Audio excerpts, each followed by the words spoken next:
Did you know, ladies and gentlemen, that there is such a thing called a Turkish oak tree? And here before me is one such creature. And here are the leaves. They are somewhat different to lots of other oaks. Apparently there are many varieties of oak around the world, and I think there's about 30 in Great Britain. And so, Turkish oak, well, derived from Turkey. Now then, what do the acorns look like? Very interesting. Have a look. Here are the Turkish acorns. Now you see that they have this furry cap. Isn't that cute? Can you see that there, people? Look at that. A furry cap. That is beautiful. And so when I first came upon this tree, all I was finding were this sort of thing. And I'm like, what on earth are they? But apparently, you see, this particular tree, it takes 2 years before it produces acorns.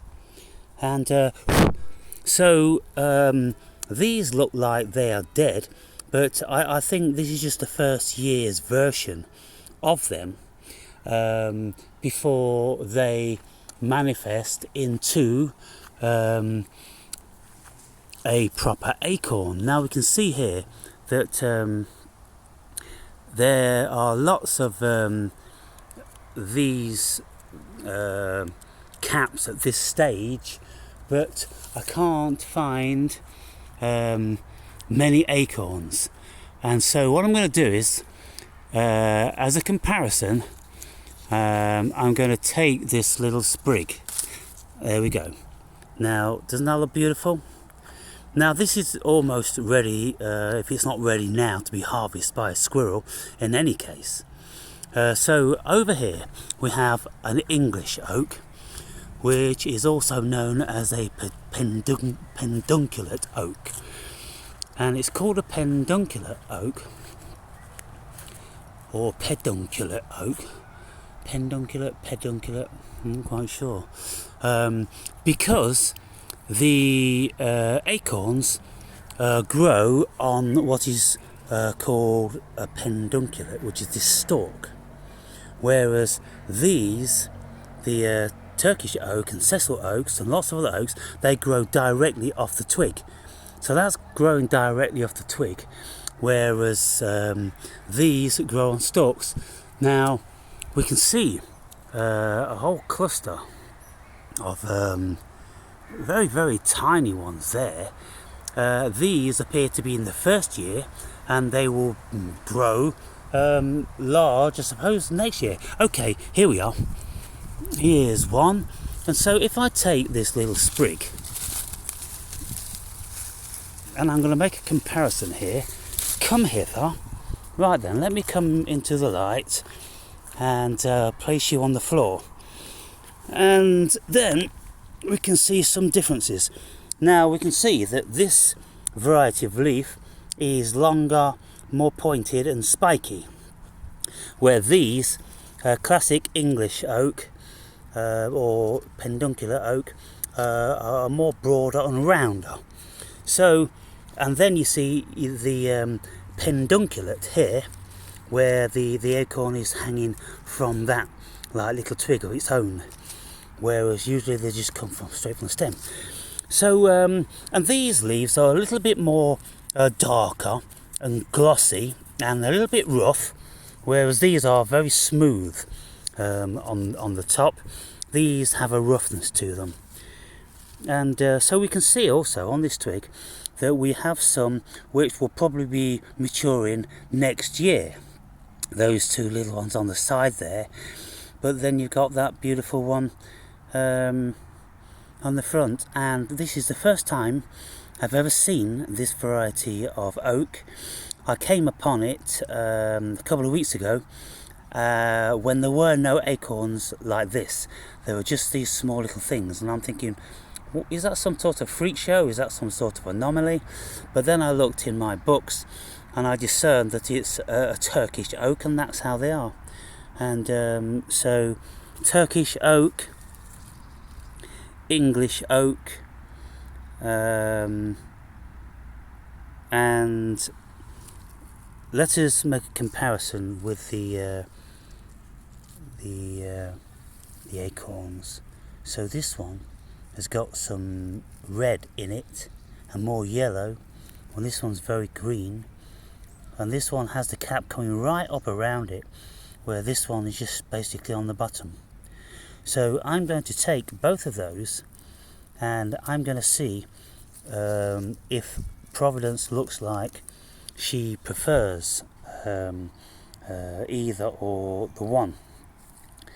Now, let me just turn the camera around. Yesterday I came upon an isolated oak tree at the side of a road, which was a long way away from other trees, so squirrels couldn't very easily frequent it. This particular tree, it was a sessile oak, which means that the acorns were growing directly on the twigs, and there was an abundance. And so I filled 2 pockets full, and I brought them back and presented them to Providence and a couple of other squirrels in my garden. Providence was feverishly ripping into them. She knew exactly how to do it. She held them with the cap facing upwards. She quickly pulled the cap off, and then she got into the softer, more tender facet of the acorn. She was peeling back the acorn flesh, and then she was having a nibble in it, and then it wasn't to her liking, so she dropped it. She did this with about 5 or 6 acorns. Until eventually she knew that she wasn't going to be given any peanuts, because she kept looking in my pockets for the peanuts, because she's been brought up on peanuts and all different sorts of nuts, and they are much sweeter and tastier, and she loves those. She just really doesn't like any other squirrel food, and it's bizarre, you see. This just goes to show when we are brought up in a certain society, in a certain culture, then it formats us. So Providence, she won't eat strawberries, she won't eat melon, she won't eat any vegetables, carrots, and things like that. She just won't do it. I don't know what she's eating when she's up in the trees. They do, eat all sorts of buds and shoots and nuts and things like this, and they feed on things like this. So we've got this sycamore tree here, and they will pull these wing nuts off, and they will eat the little seed in there. They'll rip open and get the little seed out there. So that is very much a squirrel piece of fodder. I don't know how partial they are to them, but because they're in abundance and they're used to them. But so what was interesting was that the other squirrel, which is always around and Providence always chasing her away, she would eat the whole acorn. So she would carefully peel off all the outer until she had the acorn nut, and then she would consume the whole acorn nut. Whereas Providence, much more finicky. And what she did ultimately, when she realised that I wasn't going to give her any nuts, she sat on the fence and she actually peeled the whole acorn. And then what she did was she was nibbling around like she was eating like a corn on the cob. She was just nibbling a little bit of the outer bit of the acorn which was to her liking. The main body of the acorn she wasn't interested in, and so she dumped that, and then she's looking for her nuts again. And so anyway, what I've done with the remainder of these acorns, I've brought them into the house, and I'm going to dry them out, and I'm going to be giving them to them throughout the winter period to see which one she prefers. And so from this point forward, I know that she doesn't like the fresh ones for some reason. Maybe they've got to age because they're very bitter. And so I'll give them every 2 weeks, and I'll see how she feels about them. Now then, incidentally, people, we can eat acorns, but because of their bitterness, what we have to do is we have to, first and foremost, we have to dry the acorns out completely till the nut is loose within the shell. Then we deshell them, and then we break up the acorn into smaller pieces, and we soak them in fresh water for about 2 weeks. Which releases a lot of the bitter tannins from the acorn. Then we drain that water and we do it again for a further 2 weeks until all of the tannins have been drained. Then the nuts become palatable and we can make biscuits and bread and cake and that sort of thing out of them. And so this would have been one of the staple diets for people in the northern hemisphere for thousands of years. And of course, eventually they worked out the removing of the tannin process. Can you imagine? How would anybody come upon that? How would anybody work it out? Unless, of course, they're out foraging and they're starving, and then they found acorns in a river, or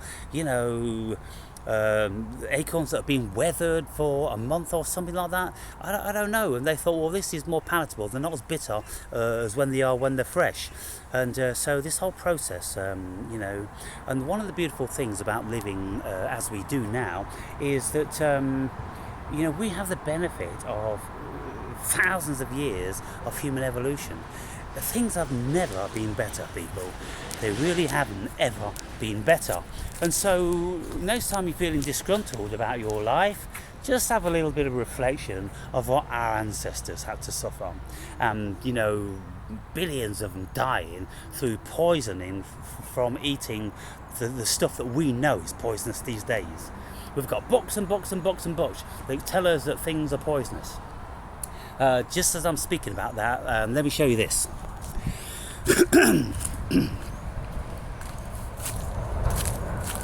This particular little plant here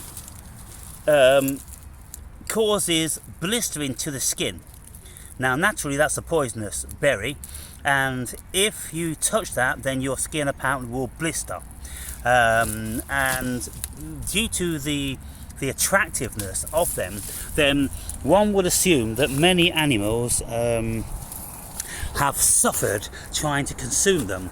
And whenever you look into these wild foraging books, it always tells you to ensure that your children know not to touch them, because they're very attractive, and kids will, oh, this is interesting, and they'll probably think it looks like a lollipop, and just pretend to lick it or something, and then the lips will all get blistered, apparently. Anyway, people, I'm on the supermarket run, and so I just thought I'd run that one by you. A bit of wild foraging information.